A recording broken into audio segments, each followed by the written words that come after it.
치매만 예방할 수 있는 것이 아니라 여기 보세요. 뇌의 동맥경화 증상을 완화시킬 수가 있습니다.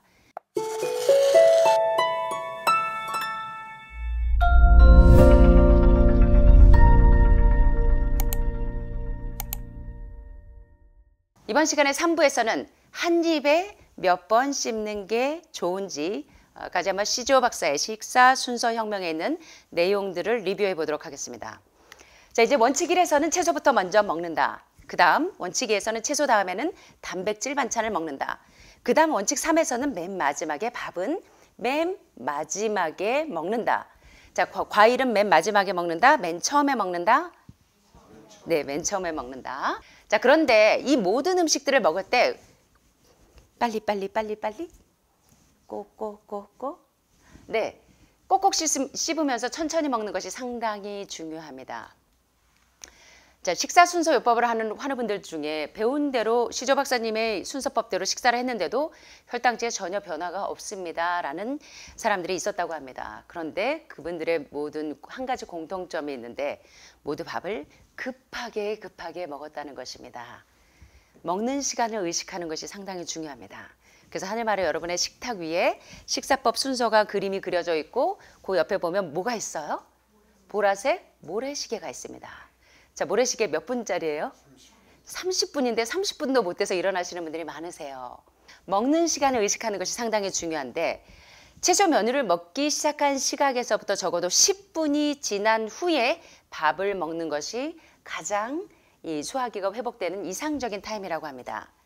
자, 여러분들이 집에서 밥을 먹을 때는 채소를 전부 다 샐러드부터 먼저 다 먹고 주 요리를 반쯤 먹은 다음에 밥 공기에 맨 마지막에 다 먹고 나서 밥을 지금 퍼오시는 형태가 굉장히 이상적인 하늘마을 식사법 형태가 여러분들의 굉장히 이상적인 그런 식사법의 형태입니다. 자, 그렇다면 5분 이상 꼭꼭 씹는데 얼마나 이 과학적인 효과가 있는지 모릅니다. 제가 여러 박사님들의 그 책을 가지고 논문을 몇 번 발표한 적이 있었는데 이번에도 굉장히 중요한 내용들이 좀 있습니다. 논문들을 한번 보겠습니다. 자, 우리가 음식물을 꼭꼭 5분 이상 꼭꼭 씹어 먹을 때 어떤 효과가 있는가? 첫째, 혈당치의 급상승을 막습니다. 최근에 당뇨병의 신약으로 주목되는 것이 바로 인크레틴입니다. 인크레틴은 이 소화관에서 분비가 되는 혈당치에 작용하는 호르몬을 총칭하는 것이 바로 인크레틴인데 췌장의 베타세포에서 자극해서 인슐린 분비를 촉진하는 것이 바로 인크레틴입니다. 이런 인크레틴의 일종인 GLP-1은 혈당을 상승시키는 호르몬인 이 글루카곤의 분비를 억제해서 혈당이 올라가지 않도록 혈당치를 잡아주고 또 이제 포만감을 느끼게 해서 식욕을 억제하게 하여서 식후에 혈당치가 급상승하는 것을 막는 작용을 해주는 것이 바로 인크레틴에서 일종인 GLP-1입니다. 그런데 재미있는 사실은요. 아무리 가자마 시조 박사의 식사 순서대로 뭐 1번에 채소부터 먹고 그 다음에 단백질 먹고 그 다음에 밥을 먹어도 꼭꼭 씹어 먹지 않으면 인크레틴 분비가 안 된다는 것입니다. 다시 말하면 GLP-1이 분비가 되지 않는다는 것입니다. 그런데 음식을 꼭꼭 씹어 먹었더니 GLP-1의 분비가 촉진된다는 그 연구 논문이 이제 최근에 많이 쏟아지고 있는데요. 자, 우리가 음식을 섭취해서 위장관에서 주물러서 대장에서 주물러서 이런 인크레틴 호르몬이 분비가 되면 베타세포에서 자극을 해서 췌장을 자극해서 인슐린이 분비가 되고 그 다음에 이제 그런 혈당을 상승시키는 호르몬의 분비를 억제하는 글루카곤이 이제 분비가 되는데 이것이 저하돼서 결국은 우리가 음식물을 꼭꼭 씹어 먹으면 인슐린을 분비하고 글루카곤 분비를 이제 저하시켜서 간에서 당이 신생되는 것을 억제시켜서 이 혈당을 아주 균형지게 조절을 해준다는 것입니다.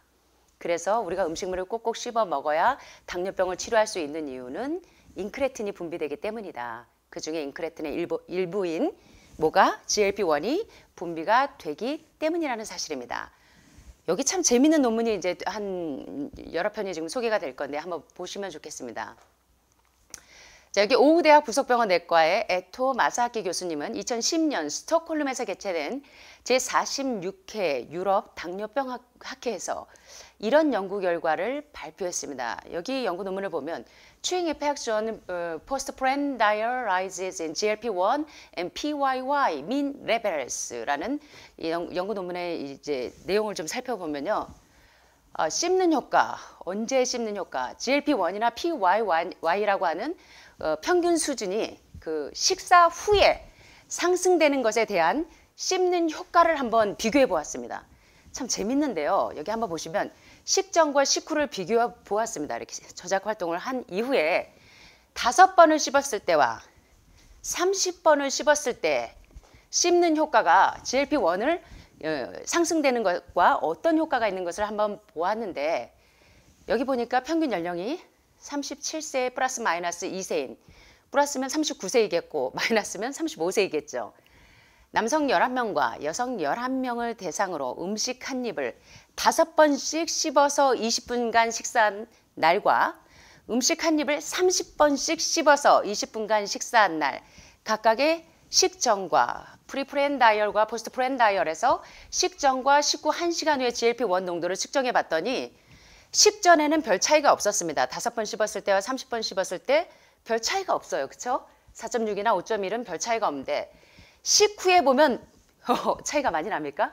16.9에서 29.3 거의 2배 이상의 차이가 나는 것을 볼 수가 있습니다. 자, 식전에 GLP-1 농도는 큰 차이가 없었지만 식사 1시간 후의 농도는 5번씩 씹은 날에 비해서 30회씩 씹은 날이 약 30%가 더 높았다. 뭐가요?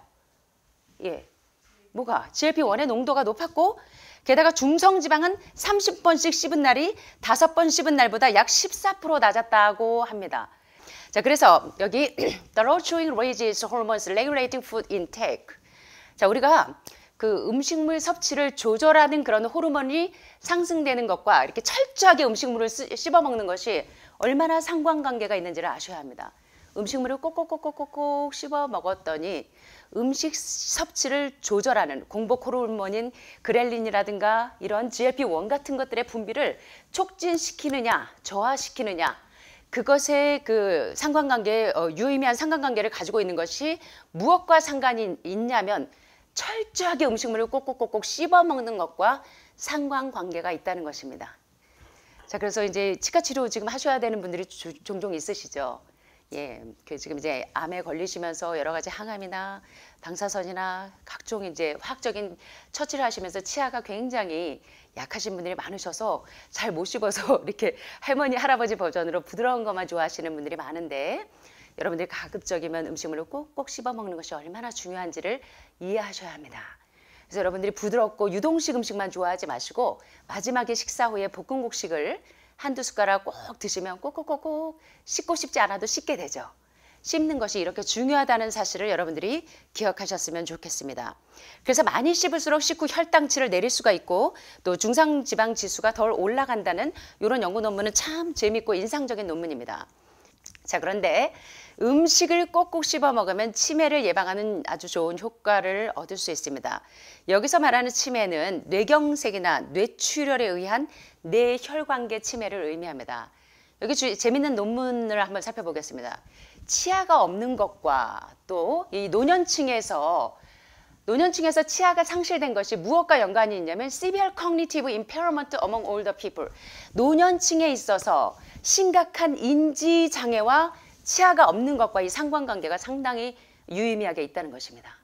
그래서 이제 우리 어르신들이 임플란트 하시고 뭐 이제 틀니 하시고 막 이러시는 분들이 많은데 여러분들이 그래서 하루에 3번 식사 후에 양치질하는 거 굉장히 중요한 습관입니다. 이번 연구 결과에서는 그 치매를 예방하는 데 굉장히 중요하다는 이런 사실들입니다. 노년층에서 치아가 없는 것은 심각한 인지장애와 연관이 있다는 거. 예, 그리고 또 이렇게 씹는 능력, 노년층에서 이거 씹는 능력이 어떤 영향을 끼치냐면 우리가 인지 기능과 상당히 중요한 영향을 끼치고 있고요. 결론은 reduce mastication impairs memory function. 이 저작 활동, 음식물을 꼭꼭꼭꼭꼭 씹어 먹는 이 저작 활동이 감소하게 되면 인지 능력이 상당히 떨어진다는 것입니다. 그래서 이제 부모님이 치아가 건강하도록 여러분들이 자꾸 사탕 갖다 사주시고 그다음에 이런 콜라나 이런 당분이 많은 그런 음식을 드리지 않는 게 좋습니다. 효도하는 게 아닙니다. 아셨죠?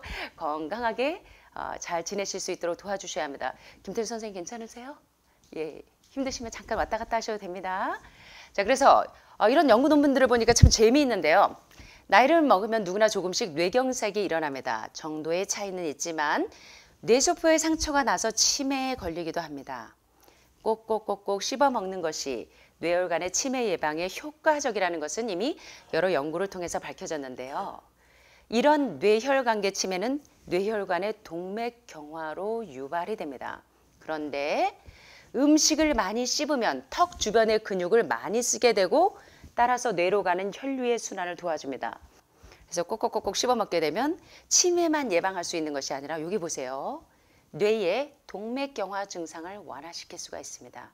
뇌혈관이 지방만 많이 먹어서 동물성 지방이나 동물성 단백질과 같은 고기, 생선 이런 기름기를 많이 먹어서 뇌경색도 일으키고 뇌졸중도 일으키는 줄 알았더니 뿐만 아니라 설사 그런 음식을 먹는다고 할지라도 저작 활동이 활발하면 뇌로 가는 혈류의 흐름을 원활하게 도와줘서 치매도 예방하고 동맥이 딱딱하게 굳는 증상을 완화시킬 수 있다는 것입니다.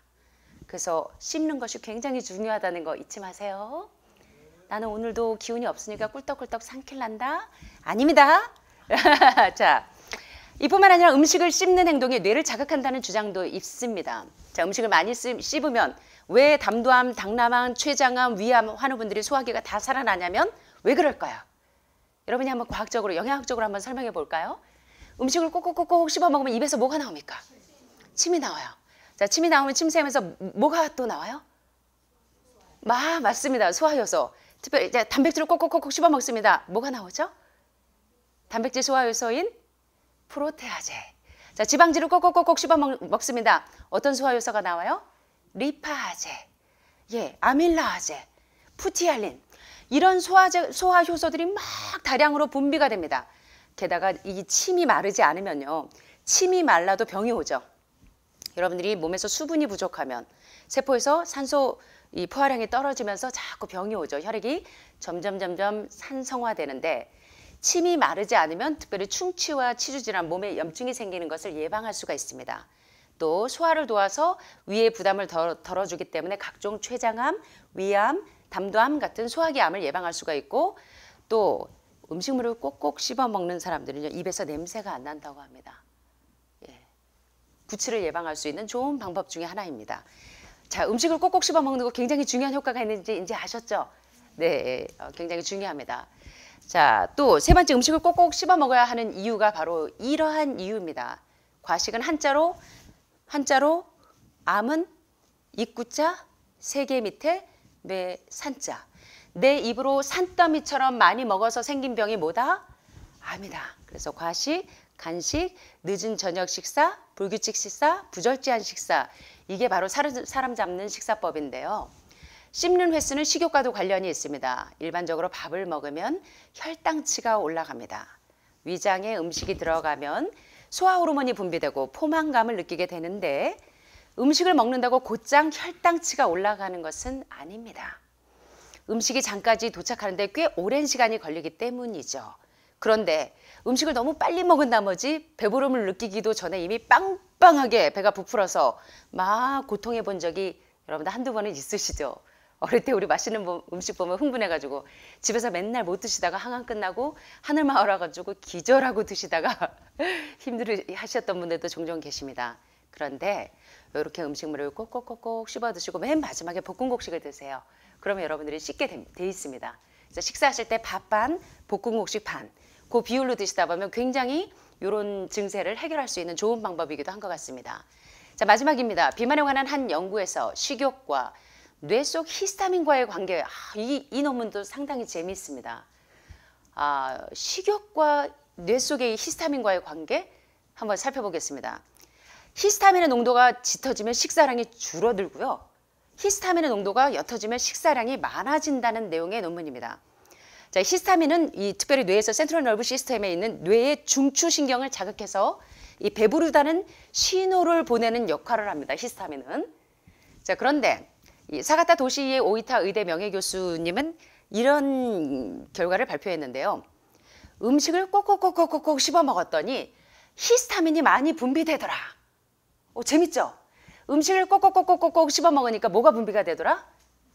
히스타민이 많이 분비가 되더라. 자, 그러면 히스타민은 우리 몸에서 무슨 일을 한다고요? 뇌의 중추신경을 자극해서 배부르다는 신호를 보내요. 공복 신호를 보내는 게 아니라 배부르다는 신호를 보내기 때문에 과식하지 않고 간식하지 않고 적절하게 식욕을 조절할 수 있다는 것입니다. 자, 그래서 꼭꼭 씹는 것이 이렇게 중요합니다. 자, 이번 시간에 이제 저와 함께 살펴본 내용은, 자, 그렇다면 가지야마 시조 박사님은 그러면 한 번에 몇 번 씹는 게 좋을까요? 한 100번 씹으면 좋겠죠? 아니면 더 많이 씹으면 씹을수록 좋을까요? 한 200번 씹으면 좋을까요? 자, 사가타 교수님은 비만 치료를 위해서 한 입 먹을 때마다 몇 번? 30번씩 꼭꼭 씹는 것이 좋다고 합니다. 왜냐하면 많이 씹으면 효과가 높아질 거라고 생각할 수 있지만 너무 많이 씹으면 음식에 함유되어 있는 영양소가 파괴되어서 30번씩 씹는 것이 가장 이상적이라고 합니다. 자, 그러니까 우리 내일 아침부터 날 셀 때까지 100번씩 씹지 마시고 30번씩 꼭꼭꼭꼭 씹어서 저작 활동을 원활하게 해서 뇌의 기능을 살려주고 뇌의 중추신경에 자꾸 자극을 줘서 히스타민이 많이 분비되도록 하면 여러분의 몸이 아주 건강을 유지할 수 있다는 내용들을 이번 시간에 살펴보았습니다.